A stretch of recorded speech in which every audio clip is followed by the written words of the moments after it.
6 February 2025 ला तुम्ही सकाळी 11 वाजल्यापासून 6 वाजेपर्यंत तिथं कारवाई करत होते. गाताची वाडी गट क्रमांक 4 मध्ये शासकीय जागेचं बेकायदेशीर उत्खनन तिथं चालू आहे. कोट्यावधी रुपयाचा तिथला दगड चोरून नेलेला आहे. तिथं खानपट्टा मंजूर नाही हे सांगतायत. मंजूर आहे, तिथं मंजूर नाही खानपट्टा. त्यावेळेस तहसीलदार साहेब, आपले मंडळ अधिकारी कोरके साहेब आणि 3 तलाठी आणि पोलीस प्रशासनाची ग्रामीणची गाडी अशी एवढे जण तिथे उपस्थित असताना तिथं कारवाई केली. त्या कारवाईचे साहेब माझ्याकडे व्हिडिओ आहेत. व्हिडिओ बघा, सगळे व्हिडिओ मध्ये दिसत आहेत. जिओ टेपनं व्हिडिओ काढलेले ते सगळे फोटोज व्हिडिओ सगळेच आहेत. तर त्यांनी केलेल्या कारवाईची काहीच माहिती आम्हाला दिलेली नाही. आणि या बाबतीत आम्ही प्रांत साहेबांना सुद्धा कळवलं होतं, तर त्यांनी त्यांना 15 दिवसात अहवाल द्यायला सांगितला होता. तोही त्यांनी दिलेला नाही. सोलापूर जिल्ह्यातली सगळ्यात मोठी खाण आहे सध्या. 4 आहे ती वडार समाजाचे जे सुनील चौगुले आणि इतर एक त्यांची खाण आहे. वर्षानुवर्ष खाण होती. त्याबद्दल त्यांना 2021 साली त्या ठिकाणी त्यांच्यावरती दंड पण झालेला आहे. आता राहिलं तक्रारीच्या अनुषंगाने, तर तिथं जर कोणी अनधिकृत करत असेल तर आम्ही त्यांच्यावर कारवाईच करणार आहोत. आणि ही जी तुम्ही त्या दिवशी तक्रार आहे त्याचा प्राथमिक रिपोर्ट सर कलेक्टर साहेबांना दिलेला आहे. हवं तर त्यात आणखीन सखोल चौकशी करण्यासाठी नायब तहसीलदारांच्या अध्यक्षतेखाली आम्ही समिती पण नेमतो.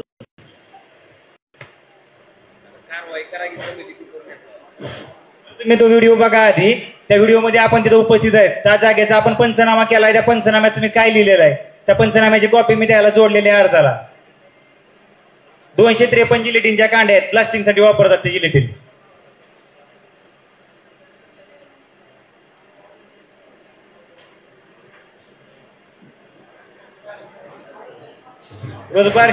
भूकंपाची त्याच्यामुळं ही जुनी खाण वडार समाजातल्या एका सहकार्याची होती.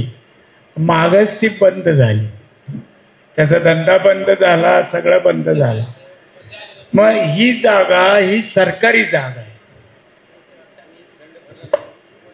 हो, वॉटर मे बी आज त्याची काय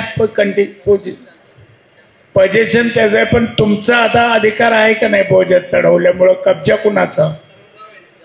उतार्याला कुणाचं नाव आहे? महाराष्ट्र शासन. म्हणजे कुणाचं झाली मालकी? महाराष्ट्र शासनाची झाली.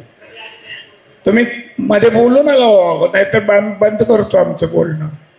आम्हाला तरी बोलू द्या, नाही तर तुम्ही तरी बोला.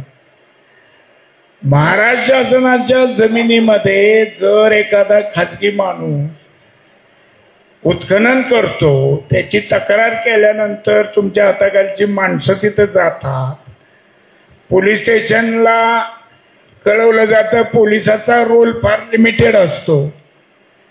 तुमच्या लोकांनी तक्रार दिली की आम्हाला इथं काही मारहाण होईल, तर तेवढ्या पुरतच ते जातात. पण तिथं काही तसं दिसलं नाही, त्यामुळे पोलीस निघून आले, त्यांचा रोल काही पुढे नसल्यामुळे.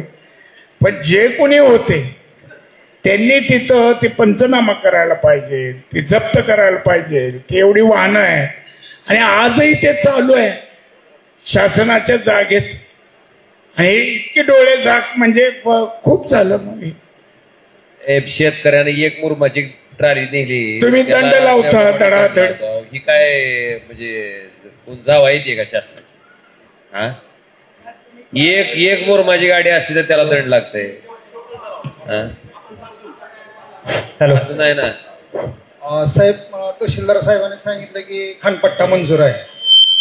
खानपट्टा जिथं मंजूर आहे तिथं उत्खननच होत नाही.